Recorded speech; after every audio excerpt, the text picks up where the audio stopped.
నిన్నటి రోజున మున్సిపల్ కౌన్సిల్లో ప్రజలకు వారధిగా ఉన్నటువంటి మీడియాను, అదేవిధంగా ఎలక్ట్రానిక్ మీడియాను మున్సిపల్ కమిషనర్ అశ్రిత్ కుమార్ గారు ఒక బీఆర్ఎస్ ఏజెంట్గా పనిచేస్తూ రాష్ట్ర వ్యాప్తంగా ఇలా తెలంగాణలో కాంగ్రెస్ ప్రభుత్వం చేపడుతున్నటువంటి మా రేవంత్ కుమార్ రెడ్డి గారు, మరి అదేవిధంగా మా జిల్లా మంత్రివర్యులు ఎన్నో కార్యక్రమాలు చేస్తుంటే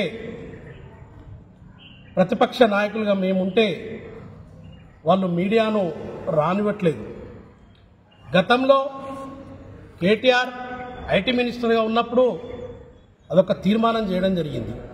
మరి కాంగ్రెస్ ప్రభుత్వం వచ్చినాక కూడా మరి ఈరోజు మున్సిపల్ మాజీ చైర్మన్ రాజనర్స్ గారు, మరి అదేవిధంగా తన సతిమణి మంజుల రాజనర్స్ గారు, మరి అదేవిధంగా జంగిటి కనకరాజ్ వైస్ చైర్మన్ గారు మహిళలని చూడకుండా కూడా అసభ్యకరంగా మాట్లాడుతూ, వెటకారంగా మాట్లాడుతూ కౌన్సిల్ హాల్లో నవ్వడం, వెలికి చేష్టలు చేయడము.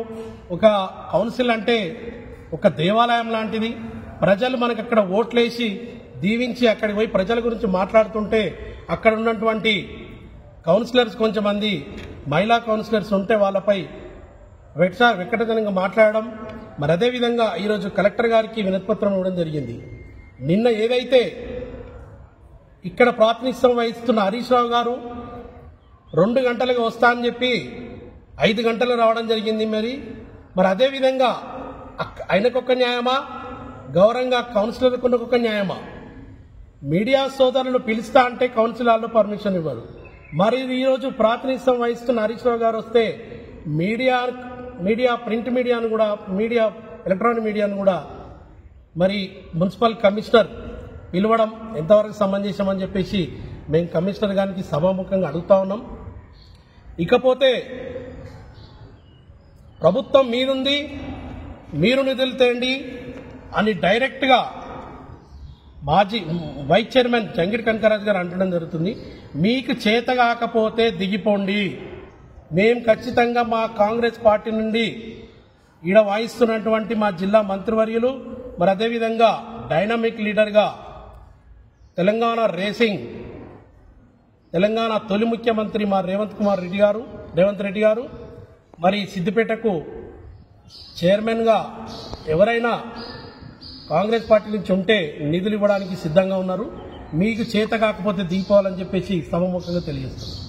ఎమ్మెల్యే గౌరవం ఇవ్వద్దు అనట్లేదు, కానీ ఎమ్మెల్యేకి ఎట్లయితే మరి అప్పుడు నిబంధనలు అడ్డు ఎందుకు వస్తలేవు, ఇప్పుడు ఎందుకు అడ్డు వచ్చినాయి? మరి ఇప్పుడు అడ్డు రానప్పుడు ఇప్పుడు కంటిన్యూ చేయండి. అట్లనే ప్రతి సమావేశంలో కూడా ఎలక్ట్రానిక్ ప్రెస్ మీడియాని ఖచ్చితంగా ఆహ్వానించాలి అని ఈ రోజు మేము కలెక్టర్ గారికి విజ్ఞప్తి ఇచ్చినాం, ఒక వినతి పత్రం ఇచ్చినాం. ఇంకొక చేస్తలే నవ్వుడు, సీటుకు విజిల్ కొట్టుడు, ఒర్రుడు, ఇష్టం ఉన్నట్టు వాగుడు, అరవడం, అని అరవడం, ఇవి కౌన్సిలర్లు చేసే పనుల.